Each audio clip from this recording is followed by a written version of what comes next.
Nombre: César Martínez Silva, natural de Guadalajara, Jalisco. Hijo único de un sargento retirado del ejército y de una auxiliar de enfermería. En 1989 ingresó a la Policía Estatal de Jalisco, donde trabajó durante casi una década hasta que renunció después de denunciar a compañeros involucrados en corrupción interna. En 1999, ya lejos del uniforme, ingresó a la carrera de medicina. Graduado en cirugía general, destacó por su precisión técnica y frialdad emocional. Abrió su consultorio en el centro de Guadalajara, pero también atendía guardias en el Hospital San Lucas, donde era visto como un profesional ejemplar. Padre soltero de Ramón Martínez, de 17 años. Su vida cambió en 2005, cuando su hijo fue asesinado en un supuesto enfrentamiento entre pandillas. El informe fue manipulado. Nadie fue responsabilizado. César enterró a su hijo y junto con él la esperanza en la justicia. A partir de ese día, las guardias del Hospital San Lucas nunca volvieron a ser las mismas. Antes de continuar con el video, deja un comentario diciendo de dónde eres y qué hora es por allá. Y no olvides darle like al video. El reloj marcaba las 2 de la madrugada cuando el ruido de las llantas rechinando en la entrada de emergencias rasgó el silencio. Un Tsuru blanco con vidrios polarizados se estacionó de lado. 2 jóvenes saltaron del auto cargando un cuerpo delgado que goteaba sangre caliente sobre el piso de cerámica sucia. Fue un balazo en la costilla, doctor. Sálvelo, por favor, por Dios. El doctor César Martínez ya estaba de pie antes de que la llamada resonara por el intercomunicador interno. La bata blanca sobre el pantalón formal, el estetoscopio colgando del cuello. Caminaba despacio hacia la camilla, sin prisa. Sus ojos eran los de alguien que había visto aquello muchas veces. Pero en ese instante se fijaron en algo más allá de la herida. Conocía ese rostro. Era el mismo rostro de una de las fichas que había revisado esa semana. Lucas Delgado, 19 años. 3 arrestos por robo a mano armada. Involucrado con un punto de venta de drogas en el barrio de Oblatos y un nombre que apareció en cierto informe. El mismo informe adulterado que desapareció de la investigación sobre la muerte de su hijo. La sangre del muchacho todavía escurría cuando César se puso los guantes. El equipo se agitaba, la enfermera preparaba adrenalina, el residente intentaba contener la hemorragia, pero él no decía una palabra. «Doctor, vamos a entrar». César no respondió, solo miró el monitor. La frecuencia cardíaca del muchacho estaba débil pero viva. Se podía salvar, si él quisiera. Silencio. Respiró profundo, tocó la caja de emergencia y sacó una ampolla. La enfermera lo miró extrañada. «Eso es morfina. Tiene la presión baja». César dio una leve sonrisa. «Fría, quirúrgica. Confía en mí. Ya he visto este tipo de heridas antes». Y entonces, con movimientos firmes, administró la dosis, ni incorrecta ni correcta. Solo lo suficientemente precisa para parecer accidental. El tipo de precisión que solo alguien como él sabría aplicar. El monitor emitió un último pitido. Después, silencio total. No resistió, dijo mientras cerraba los ojos del muchacho con los dedos. Llegó demasiado tarde. La enfermera bajó la cabeza. Los 2 amigos afuera lloraban y gritaban, pero nadie escuchaba. La madrugada seguía y Guadalajara dormía ignorando lo que acababa de suceder. En la sala de descanso, César lavó sus manos, pero la mirada perdida en el espejo decía otra cosa. No estaba lavando solo la sangre, estaba borrando una deuda, un nombre de la lista, y era solo el primero. Antes del bisturí vino la placa policial. Antes de la bata blanca, el chaleco antibalas. El doctor César Martínez ya había sentido el peso del plomo en la piel, pero no como médico, como policía estatal. En 1992, César era un oficial de línea en el primer distrito de Guadalajara, joven, delgado, de esos que no desviaban la mirada ni con un rifle apuntándoles a la cara. Tenía un sentido de justicia que rayaba en la obsesión, pero en la comandancia la justicia excesiva incomoda. «¿Quieres ser héroe o quieres vivir, Martínez?», le decían sus superiores. Fue en ese ambiente, entre operativos arreglados y favores intercambiados con el narcotráfico, que él entendió una cosa. El sistema no quería justicia, quería rutina. Cansado de ver a los detenidos salir por la puerta trasera mientras los ciudadanos honestos sufrían las consecuencias, César renunció y desapareció. Durante 7 años nadie supo de él. Solo en 1999 reapareció, esta vez en la graduación de medicina de la Universidad de Guadalajara, especialidad en cirugía general, un renacimiento. Parecía otro hombre, pero quien miraba de cerca veía que el pasado todavía pulsaba detrás de sus pupilas. César abrió un consultorio particular, pero hacía guardias en el San Lucas por vocación. Allí atendía de todo: pobres, delincuentes, ancianos, madres desesperadas. No preguntaba el origen, solo suturaba. Y por la noche volvía a casa donde vivía con su único hijo, Ramón. Ramón era todo. Crianza dura pero amorosa. César nunca dio lujos, pero dio libros, conversación, ejemplo. Pensaba que eso bastaba, pero 2005 llegó con ojos oscuros. Ramón comenzó a faltar a la escuela. Llegaba con dinero que no venía de ningún lugar. César notaba el olor en la ropa, los ojos vidriosos, los tenis demasiado nuevos para el salario que no existía. Intentó hablar con él. ¿Crees que solo es estudiar y volverse doctor como tú? Esto es Guadalajara, papá. Nadie sobrevive solo leyendo libros. Ramón tenía 17 años. Delgado, rápido, con una sonrisa que engañaba a cualquier madre. Pero César vio en sus ojos que la calle ya había ganado. 3 meses después, la noticia llegó por la televisión. Enfrentamiento entre pandillas rivales deja un muerto en la zona de Tlaquepaque. Cuando César llegó al servicio médico forense, el cuerpo ya estaba allí, frío, con 2 balazos en la espalda. El informe técnico decía que fue un intercambio de disparos, pero no había residuos de pólvora en las manos, y un testigo desapareció antes de dar su declaración. César pidió el informe completo, leyó cada línea como quien descifra un código, y allí, entre líneas borrosas, vio un nombre familiar: Lucas Delgado, como involucrado no herido. Llevó el documento a Asuntos Internos. Pidió una nueva investigación. Presentó las inconsistencias. Nada. Días después, un sargento que conocía desde hacía años lo llamó aparte. «Déjalo así, César. Estás tocando a gente con la que solo obedecemos». Fue ese día que la medicina murió dentro de él y nació otra cosa. Comenzó a guardar cada ficha que llegaba al hospital. Leía los informes, cruzaba nombres, buscaba conexiones. Una red se formaba silenciosa, y en el centro un médico con bata blanca y corazón negro. La muerte de Ramón no fue noticia principal. No hubo justicia ni entierro digno. Solo el padre, en silencio, con las manos temblorosas, cavando tierra con rabia. En la lápida, ninguna frase. Solo el nombre Ramón Martínez. 1988-2005. Pero César sabía que aquello no era el final. Era solo el primer corte. El sonido de la impresora era sutil, casi imperceptible en la sala de emergencias, pero para César era como un susurro venido del infierno. Cada ficha que salía del sistema traía más que datos clínicos. Era como un expediente, un rastro. En aquel jueves sofocante de agosto de 2005, la ciudad respiraba despacio. Guadalajara parecía en paz, pero quien conoce sabe. Cuando todo está demasiado tranquilo es porque el próximo estallido ya viene en camino. La emergencia había estado vacía por más de una hora. César aprovechó para revisar los papeles de la noche anterior. Heridas de arma blanca, accidente de motocicleta, una sobredosis y entonces un nombre. Mateo Duarte Hernández. Edad 23 años. Ingreso. Contusión en brazo izquierdo y traumatismo craneal leve. Pero lo que hizo que César se detuviera no fue la herida, fue el historial. Mateo había sido detenido en 2004 durante el operativo Cerco de Tonalá, el mismo donde el nombre de Ramón apareció en un reporte policial como vinculado a un grupo rival, el mismo que terminó con 2 muertos y ningún culpable. César miró fijamente la ficha. Sus dedos apretaron el papel con fuerza. «¿Eres solo un nombre más o eres quien estoy pensando?», murmuró. En la hora siguiente Mateo entró por la puerta de la enfermería, cojeando y riendo fuerte con otro joven. Tenía el brazo enyesado provisionalmente y un corte feo en la frente.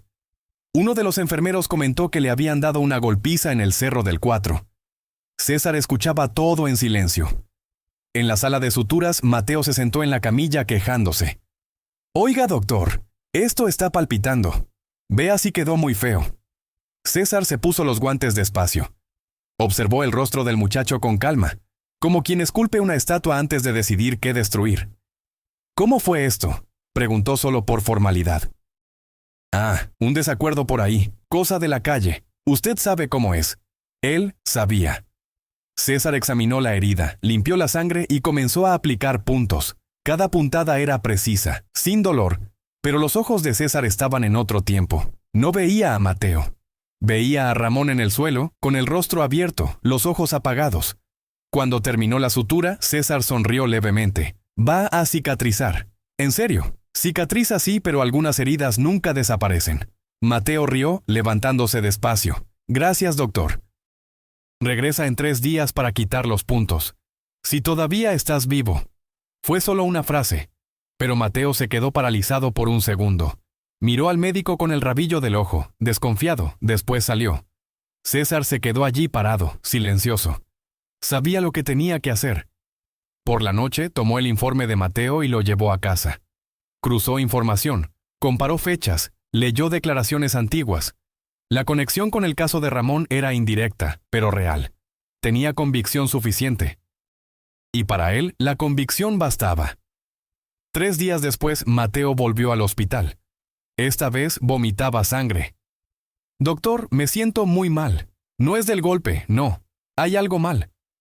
César lo atendió personalmente, lo llevó a la sala de observación, aplicó un suero, pero con una ligera alteración. Algo imperceptible en un examen superficial. Un efecto colateral silencioso. Horas después, Mateo tuvo un paro cardiorrespiratorio. Intentaron reanimarlo. César condujo todo con perfección, pero al final suspiró y dijo: el corazón no aguantó. El reporte fue cerrado como causa clínica indeterminada. La familia no cuestionó. Los amigos sabían que debía dinero. En la recepción del hospital, una mujer de la limpieza encontró un papel doblado en el suelo, cerca del casillero de los médicos. En él, escrito a mano, algunas fichas no mienten, solo revelan demasiado tarde. La sirena de la ambulancia cortó la madrugada como navaja en piel fina. Eran casi las 3 de la mañana cuando los paramédicos entraron con la camilla directo por la entrada lateral del Hospital San Lucas. Cuerpo grande, sangrando mucho. 2 balazos en el abdomen. Respiración pesada pero todavía vivo. Identificado como Francisco Cruz, alias El Chicano. Narcotráfico pesado en el Cerro de la Campana. Tiene antecedentes y orden de aprehensión vigente. César escuchó la frase de la boca del policía que acompañaba el transporte, pero no reaccionó de inmediato. Solo giró el rostro hacia la camilla. Conocía ese nombre. El Chicano era hombre de confianza de cierto jefe del barrio. El mismo que años atrás autorizó la acción que resultó en la emboscada de Ramón. No jaló el gatillo, pero firmó la sentencia. César sintió la espina helarse. No de miedo, de decisión. Mientras los médicos corrían por el área de trauma, César se mantuvo calmado, tomó el expediente, fingió revisar exámenes, pero en verdad buscaba la brecha, la oportunidad. En la sala de cirugía pidió comandar el procedimiento. Era el más experimentado y nadie discutía con él. Prepararon todo: guantes, mascarilla, cortes precisos. El bisturí trazó la piel del Chicano con cuidado. Era casi un ritual, pero allí, en ese momento, ya no había medicina, había juicio. Durante el procedimiento, César encontró la bala alojada cerca del hígado. Podía retirarla, podía contener la hemorragia, pero no lo hizo. Aplicó una dosis de anestesia que nadie cuestionó. Invirtió una conexión en el suero, todo sutil, invisible a simple vista. Minutos después, los signos vitales comenzaron a caer. Presión bajando, doctor. Es el trauma interno. Vamos a intentar revertir. Pero él sabía que no iba a revertir. No era ese el plan. El monitor marcó 0 a las 3:46. Muerte confirmada. César respiró profundo y dejó que el silencio tomara el control. Antes de salir de la sala, metió la mano en el bolsillo de su bata y sacó un papel doblado. Lo colocó dentro del bolsillo del pantalón del Chicano. Nadie vio. Al día siguiente, el servicio forense liberó el cuerpo. Cuando la familia fue a recogerlo al servicio médico forense, el pantalón todavía tenía las pertenencias personales y encontraron el papel. Una nota escrita a mano con letras firmes. La medicina falló. La justicia comenzó. La noticia se esparció como pólvora. El periódico local publicó sobre la extraña muerte de un criminal durante una cirugía. La radio del barrio soltó que el hombre fuerte del Cerro de la Campana cayó de forma misteriosa. En Internet, en los foros de la web profunda, surgieron rumores de un médico justiciero. Un supuesto ex policía que usaba bata blanca como disfraz. César observaba todo desde lejos, sin prisa, sin vanidad, solo anotando. Y en el fondo del cajón, en un cuaderno de tapa negra, tachaba un nombre más. No era venganza, era corrección. Cada noche en el Hospital San Lucas comenzaba de la misma manera. Cambio de turno, olor a desinfectante en el pasillo, máquina de café escupiendo líquido tibio y amargo. Pero había algo diferente cuando César entraba. Un silencio extraño acompañaba sus pasos, como si hasta las paredes respetaran su presencia. Era educado, preciso, nunca levantaba la voz, pero quien trabajaba con él sabía que había algo allí, algo oscuro detrás de los ojos. Esa noche la emergencia estaba llena. Accidente en la carretera a Zapopan. 2 baleados venidos del Cerro del Cuatro. Un caso de apuñalamiento en Oblatos. Y en medio de todo eso, César, cirugía tras cirugía, operaba como quien escribe poesía con cuchilla, pero su poesía rimaba con final. Lo que nadie sabía es que César mantenía un código propio, un ritual. Cuando identificaba un nombre caliente, alguien con conexión con el narcotráfico, abuso, ejecución o cualquier rastro de injusticia, comenzaba a actuar. Primer paso, analizar los exámenes. Segundo, verificar el historial. Tercero, aislar al paciente siempre que fuera posible. Y entonces venía lo más importante, el error controlado. Una medicación con nombre parecido pero efecto colateral devastador. Una alteración en el monitor, un punto quirúrgico mal hecho en posición estratégica. Pequeñas fallas que en conjunto sellaban el destino del paciente. Sabía exactamente dónde cortar para que nadie sospechara. Y más, sabía cómo borrar los rastros, informes alterados con acceso de pasantes distraídos, medicamentos sustituidos directo de la farmacia interna, cámaras apagadas por mantenimiento. César no dejaba huella, dejaba silencio, pero en silencio también andaba Vanessa, enfermera jefe del turno nocturno. 34 años, ojos atentos y mente desconfiada. Comenzó a notar el patrón. ¿Es mi impresión o está muriendo mucha gente justo en las guardias del doctor César?, preguntó en un susurro a su colega. Al principio nadie le prestó atención. Coincidencia, el turno nocturno siempre fue más pesado, pero Vanessa comenzó a anotar. Horario, nombre, condición al ingresar, causa oficial de la muerte. Y percibió que algunos de esos pacientes ingresaban estables y salían en bolsa negra. Una madrugada de viernes entró sin querer en la sala de César durante un cambio de turno. Él estaba sentado, camisa manchada de sangre, mirando fijamente un papel. «Disculpe, doctor, solo vine por un expediente». Él no respondió, solo cubrió el papel con la mano. Pero Vanessa vio por un segundo. Era un informe antiguo y en la esquina un nombre subrayado. Salió de allí con un nudo en la garganta y una certeza en el pecho. Ese hombre no era solo un médico. Mientras tanto, César escribía una línea más en su cuaderno. Cada página era un capítulo sucio de la historia de la ciudad, y cada nombre tachado era una reparación a sus ojos. Pero la verdad es que mientras más cortaba, más profundo se hundía, y de tanto tocar heridas, en algún momento la sangre iba a salpicar de vuelta. En la radio de la combi del panadero, la noticia llegó con tono de misterio. Otra muerte sospechosa durante cirugía en el San Lucas. Esta es la 4ª en menos de 3 meses. La policía todavía no se ha pronunciado. En la plaza del barrio de Santa Teresita, los viejos comentaban en susurros. Dicen que hay un médico allá que solo deja vivo a quien merece. En la entrada del cerro, la plática era directa. Cayó baleado y no murió. Mejor no caer en manos del doctor Muerte. El nombre surgió primero de boca en boca, Ángel de la Muerte. No por sarcasmo, por miedo y también por respeto. César nunca pidió esto, nunca quiso volverse leyenda, pero lo que comenzó como ajuste personal ahora cobraba vida propia. La calle hablaba y la calle escucha a quien respeta. La prensa más sensacionalista comenzó a hacer especulaciones. Ejecutores internos, asesino infiltrado en el hospital, mafia blanca en Guadalajara, nada directo, todo en el aire. Pero César sabía. El cerco poco a poco se cerraba. La dirección del hospital convocó una reunión. Alegaron preocupación por las tasas de mortalidad en horario nocturno. Sugirieron rotación de médicos de guardia. César, sereno, aceptó. Sin problema, puedo trabajar de día. La enfermedad no tiene hora para llegar, pero dentro de él, el aviso era claro. El tiempo de las sombras terminaba. Esa misma semana llegó un nuevo paciente baleado, joven, mal vestido, pero inocente. César analizó la ficha y vio que no había historial. El muchacho había sido víctima de una bala perdida en un enfrentamiento en Tlaquepaque. La madre imploraba afuera. «Por el amor de Dios, doctor. Estaba regresando de la escuela. No es delincuente». César la escuchó y sintió el peso. No todo herido era culpable. No todo nombre en la camilla merecía juicio. Operó con dedicación. Salvó al muchacho y al final de la guardia. Se sentó solo en el comedor vacío, mirando su propio reflejo en la ventana oscura.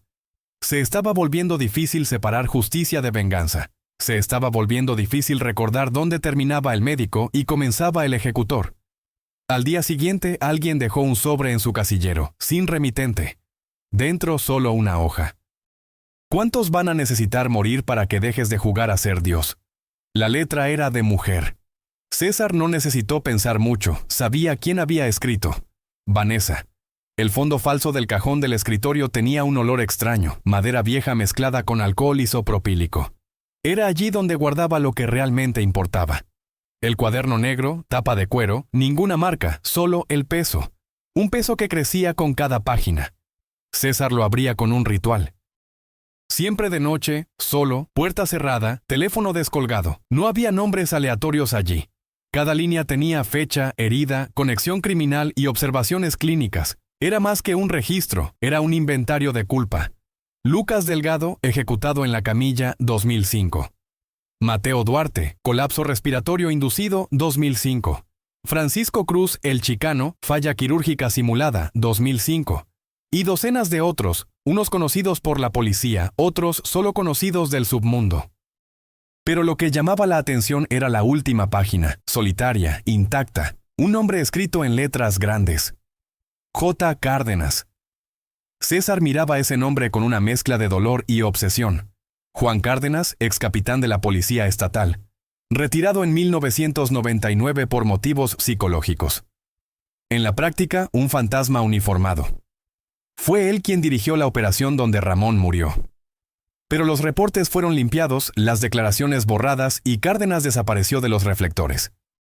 Hoy, según rumores, prestaba consultoría en seguridad privada y mantenía conexiones con el cartel que controlaba parte de los cerros de la capital.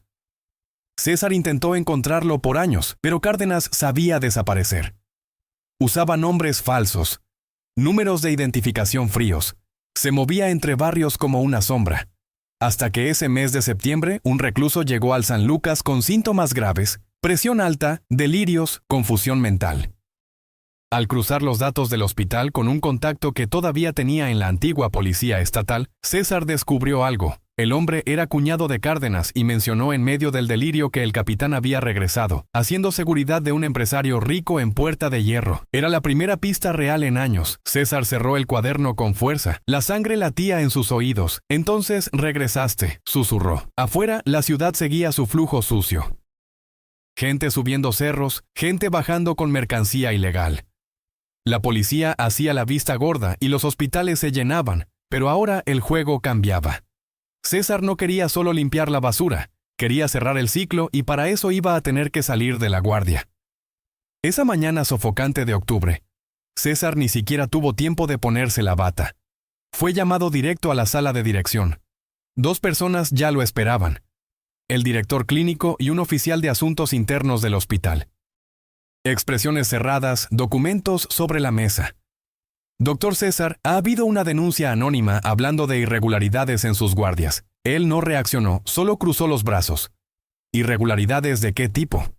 Alegaciones de conducta médica inapropiada, errores sistemáticos, posible relación con la muerte de pacientes en situaciones delicadas.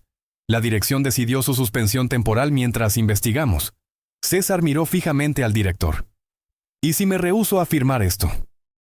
El señor será suspendido de la misma forma, pero con más escándalo. Silencio. Tomó la pluma, firmó, se levantó calmado. El hospital no va a sangrar más por mi causa, pero el resto de la ciudad todavía lo hará. En la salida se cruzó con Vanessa en el pasillo. Los ojos de ella bajaron. Había miedo allí, pero también culpa.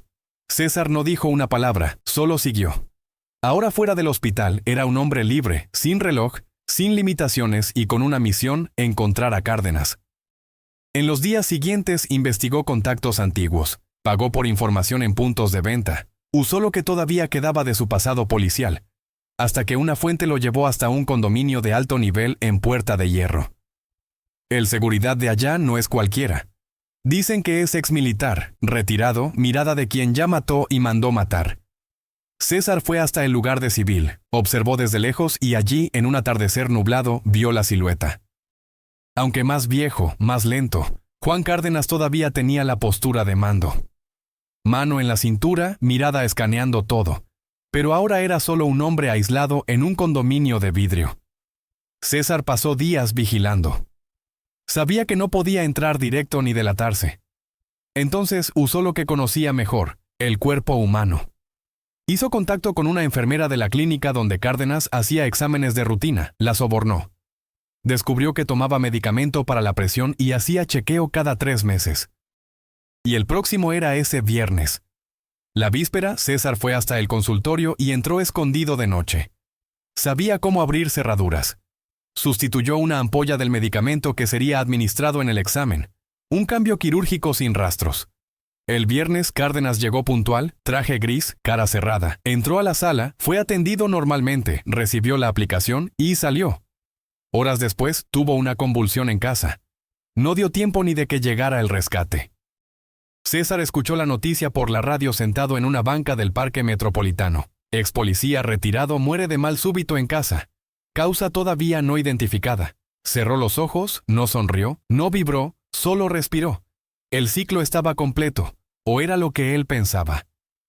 El entierro de Juan Cárdenas fue discreto. 2 autos negros, 3 coronas de flores y una viuda con mirada de piedra.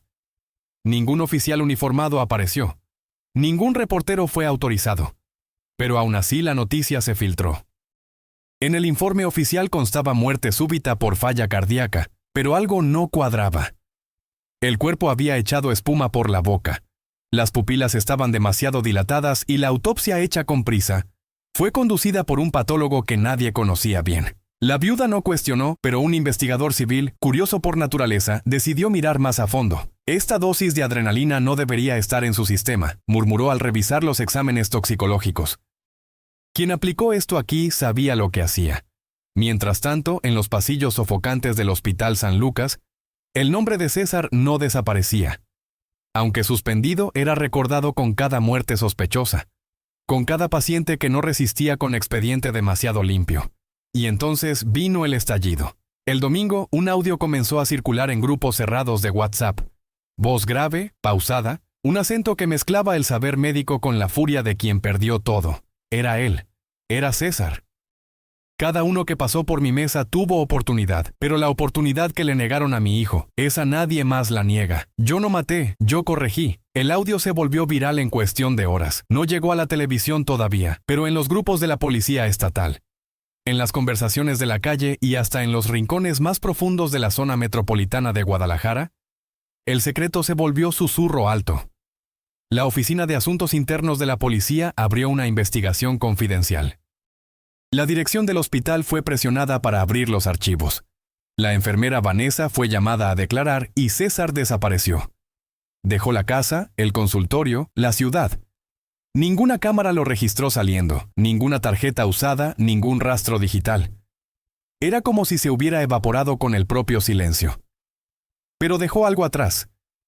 En el buzón del hospital, días después apareció un sobre. Dentro un recorte de periódico del entierro de Cárdenas y una frase escrita a mano. A veces el bisturí sirve para curar, otras veces para cortar el mal de raíz. La ciudad entró en colapso emocional.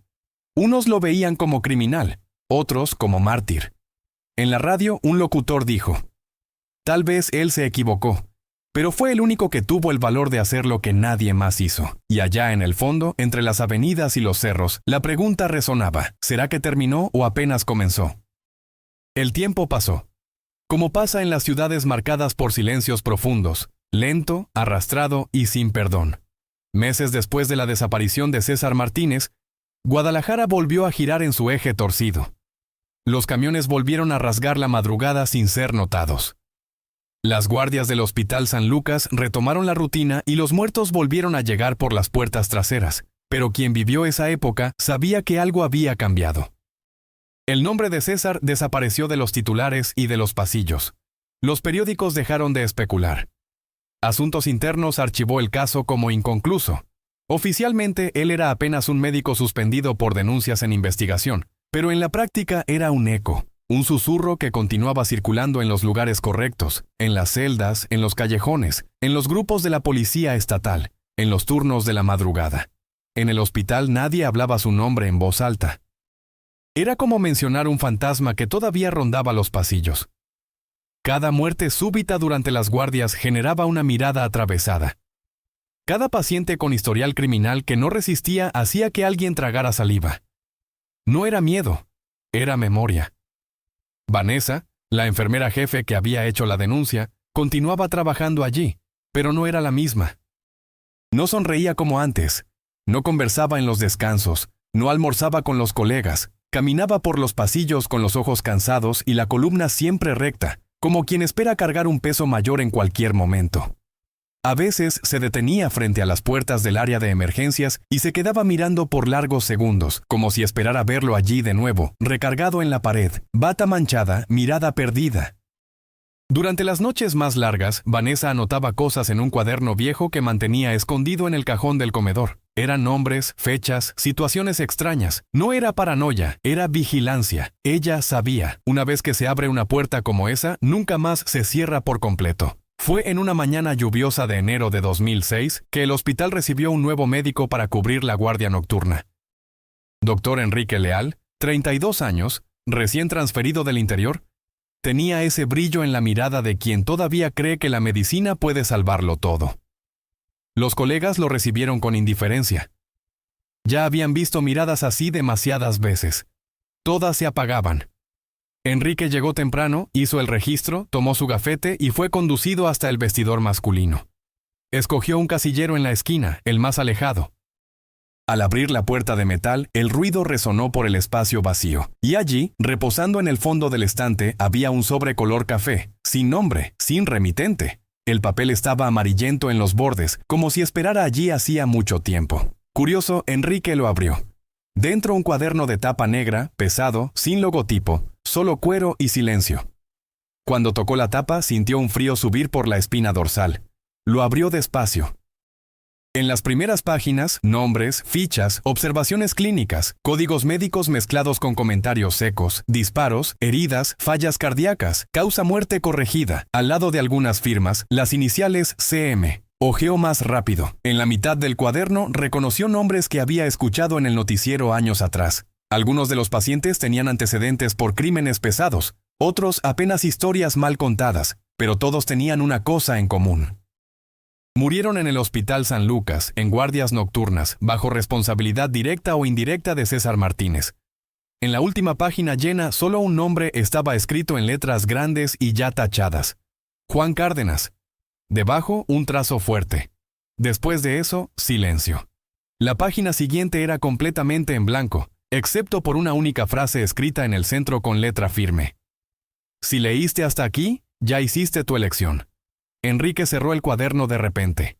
La mano temblaba. Se sentó en la banca de concreto al lado de los casilleros y respiró profundo. El sonido de la lluvia golpeando el techo del hospital parecía más fuerte de lo normal. No podía pensar con claridad. Era eso mismo, era real, era un aviso, una invitación, una maldición. Esa noche, durante su primera guardia, Enrique recibió un paciente baleado. Llegó vomitando sangre, con una fractura en la clavícula y presión cayendo. El expediente informaba que había sido detenido por robo, tenía antecedentes por involucramiento con sicarios y un historial de abuso contra su esposa. El equipo corrió para estabilizarlo. Enrique, profesional, respiró profundo y asumió la responsabilidad, pero cuando miró a los ojos del paciente, algo dentro de él vaciló. Sintió un vacío extraño. No podía dejar de pensar en el cuaderno, en la lista, en el recado final. Siguió con la cirugía. Salvó la vida. Pero esa madrugada, al salir de la sala de recuperación, se recargó en la pared fría del pasillo y se quedó mirando el techo por largos minutos. La mano derecha todavía temblaba. No sabía si había hecho lo correcto o solo pospuesto lo inevitable. Días después, Vanessa lo abordó discretamente en el pasillo. «¿Encontraste el cuaderno, verdad?», preguntó sin rodeos. Enrique dudó, pero asintió. Ella bajó la mirada. No debía haberlo dejado allí, pero tampoco pude tirarlo. Enrique la miró. Quería preguntar tantas cosas, pero no preguntó nada, solo murmuró. «¿Crees que él hizo lo que hizo por justicia?». Vanessa respondió con los ojos. «Creo que él lo hizo porque nadie más lo hacía». En la semana siguiente, una nueva muerte ocurrió en el hospital. Un paciente sufrió un colapso durante un simple drenaje. El equipo juraba que el procedimiento fue estándar, pero el examen toxicológico indicó sustancias que no deberían estar allí. No hubo escándalo, la dirección lo encubrió. La familia del muerto no era de hacer ruido, pero entre los pasillos el rumor renació. El ángel regresó. ¿Será que es otro ahora? Esta vez parece que dejó el bisturí en el cajón equivocado. Nadie tenía prueba, solo miedo. Al día siguiente, otro sobre apareció en el buzón del hospital. Dentro, una única frase escrita en pluma azul, con la misma letra firme de antes.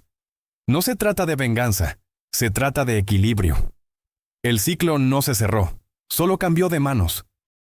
El cuaderno negro ahora estaba con Enrique y el hospital entero continuaba esperando el próximo corte. El silencio es el arma más precisa. No deja marca, no deja olor, pero quien escucha sabe. El doctor César Martínez desapareció sin dejar rastros, pero la ciudad todavía sangra y quien tiene la mano firme siempre puede reabrir la herida. La historia del médico justiciero se volvió leyenda urbana en los barrios de Guadalajara. Algunos decían que había huido a Michoacán, otros que estaba muerto, enterrado en algún lugar sin nombre. Pero en las noches más oscuras del Hospital San Lucas, cuando los pasillos quedaban vacíos y solo el zumbido de las máquinas rompía el silencio, los enfermeros más viejos juraban escuchar pasos lentos, metódicos, como los de alguien que conocía cada esquina de aquel lugar. Enrique Leal continuó trabajando, el cuaderno negro guardado en su casa, escondido como un secreto que quemaba.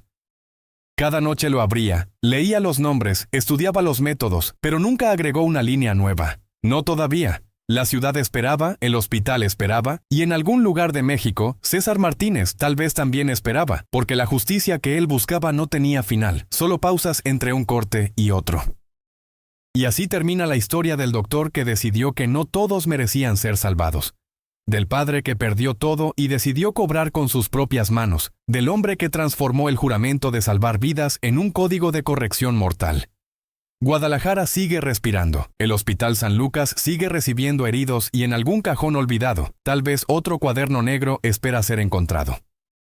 Porque cuando la justicia oficial falla, siempre habrá alguien dispuesto a tomar el bisturí y hacer el corte necesario. El legado de César Martínez no murió con su desaparición. Se transformó en algo más grande, más oscuro, más permanente. Una advertencia silenciosa para todos aquellos que creían estar por encima de la ley. Un recordatorio de que a veces, en las sombras de un hospital, alguien está tomando notas, cruzando nombres y esperando el momento perfecto para aplicar la dosis final. El tiempo siguió su curso en Guadalajara.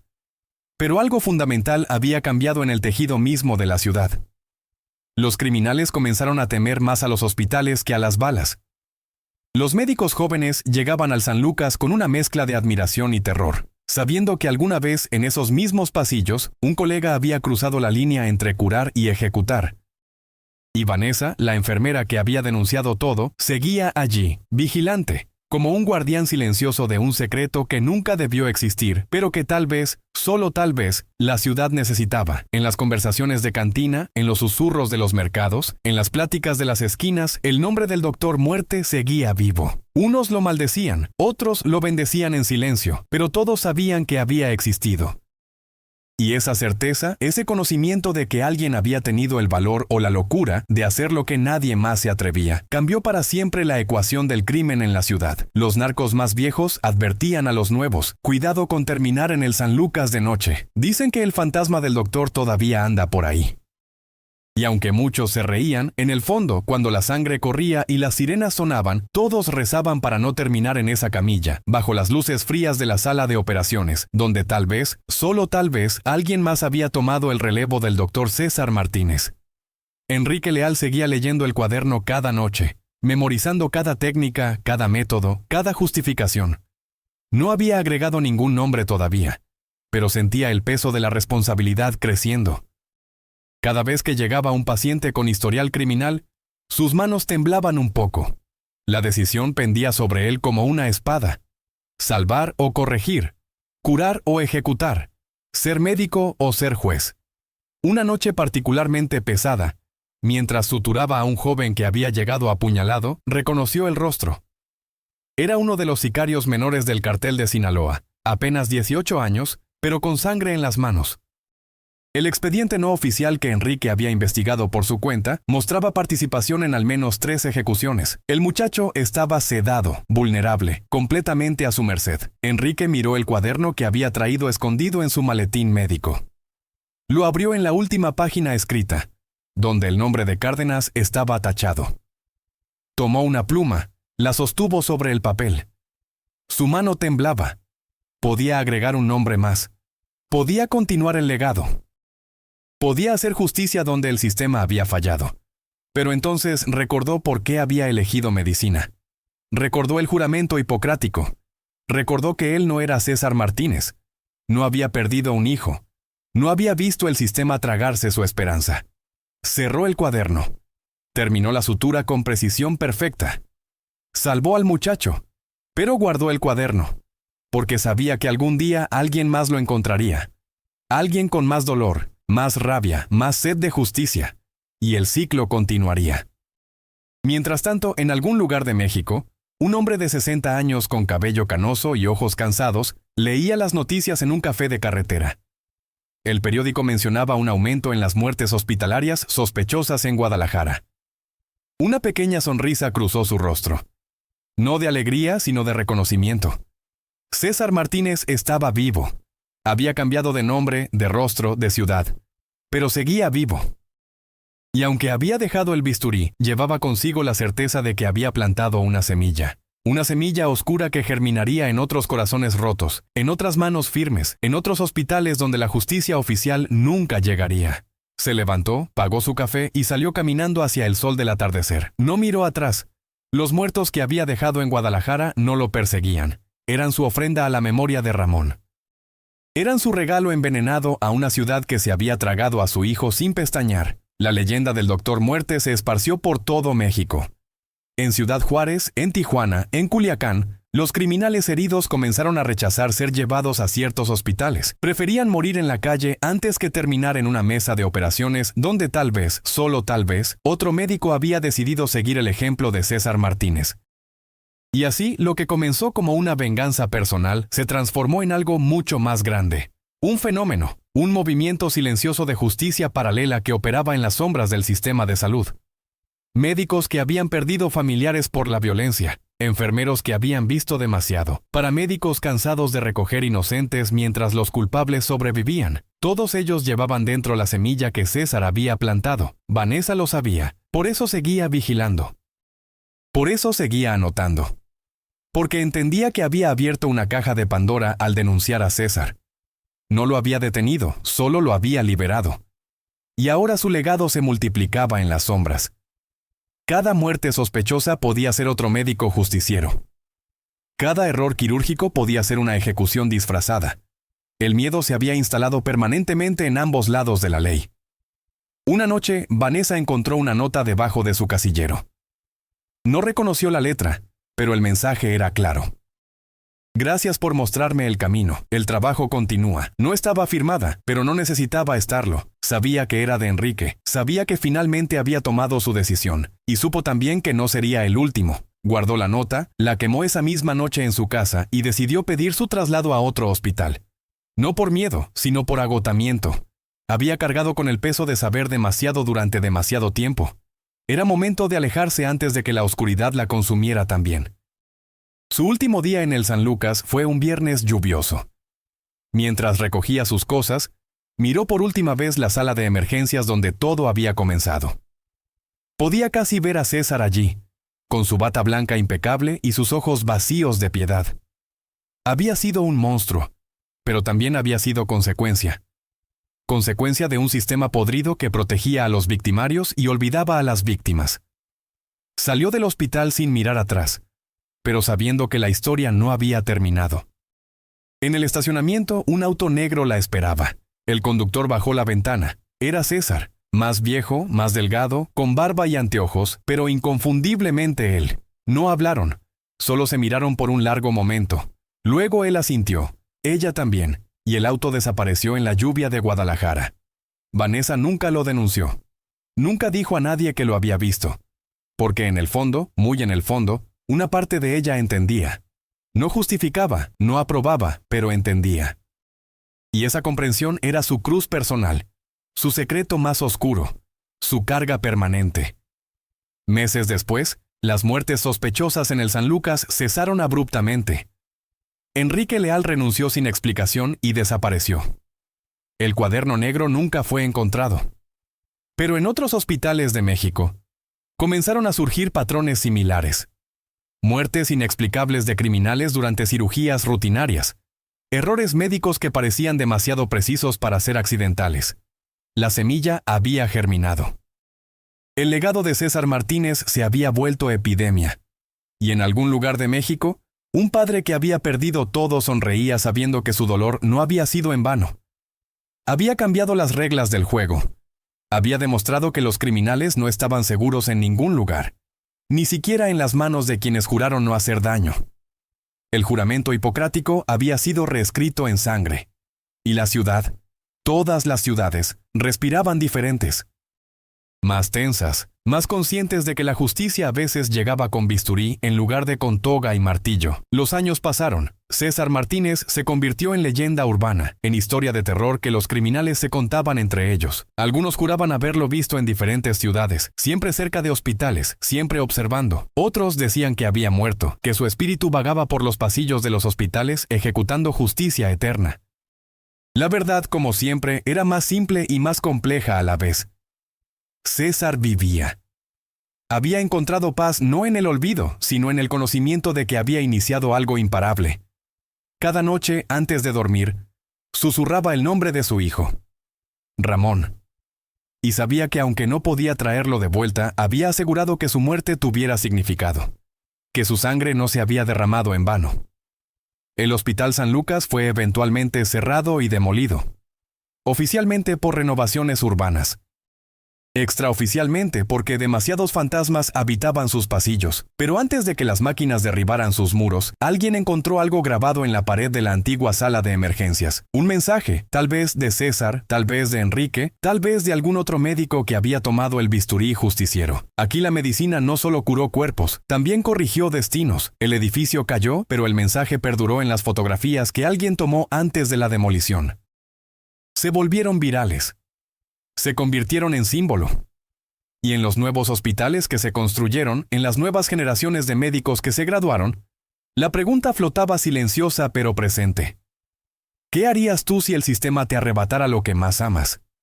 ¿Salvarías a quienes destruyen vidas? ¿O harías justicia con tus propias manos? La respuesta variaba según quién la pensara.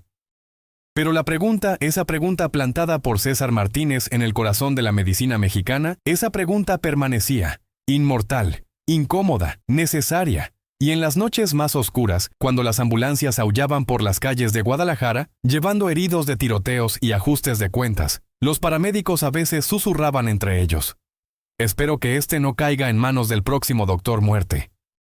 Porque todos sabían que aunque César Martínez hubiera desaparecido, su espíritu, su método, su justicia retorcida, seguía viva, esperando, observando, lista para volver a cortar cuando fuera necesario. La ciudad había aprendido una lección terrible, que a veces el lugar más peligroso para un criminal no era la calle ni la cárcel, era la mesa de operaciones, donde yacían indefensos bajo las manos de alguien que tal vez, solo tal vez, había decidido que no todos merecen ser salvados.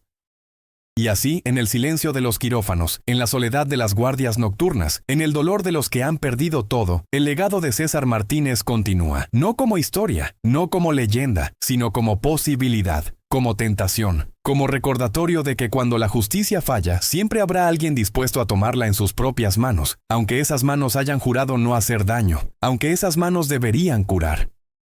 Aunque esas manos tiemblen con el peso de convertirse en lo mismo que juraron combatir. El ciclo no se cerró, solo comenzó. Y en algún lugar de México esta noche, un médico mira a un paciente criminal en su mesa de operaciones y se pregunta: ¿qué haría César Martínez?